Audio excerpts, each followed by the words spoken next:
नबी करीम को अल्लाह ताला ने सिर्फ इंसानों के लिए नहीं बल्कि जिन्नात के लिए भी नबी बनाकर भेजा।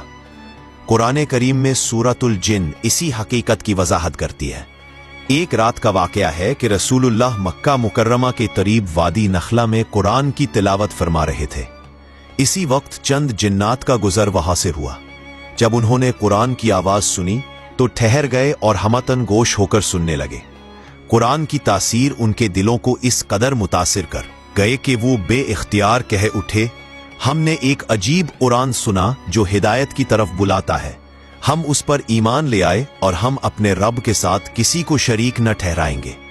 इसके बाद वो जिन्नात अपनी कौम के पास वापस गए और कहा, ए हमारी कौम, अल्लाह के नबी की दावत कबूल करो और कुरान की पैरवी करो, ये तुम्हें सीधे रास्ते पर ले जाएगा।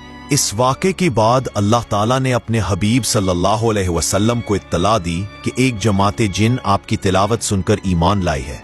कुरान में इरशाद हुआ, कुल ऊहिया इलैया अन्नहु इस्तमअ नफरुम मिनल जिन्नी फकालू इन्ना समिअना कुरआनन अजबन। ये वाक़या इस बात की दलील है कि जिन भी इंसानों की तरह मुकल्लफ है और उन पर भी ईमान और अमल लाजिम है। नबी अकरम की दावत आफाकी है जो ज़मीन और आसमान की मखलूकात सब के लिए है। कुरान की तासीर दिलों को बदलने की ताकत रखती है, खा हो इंसान हो या जिन्नात।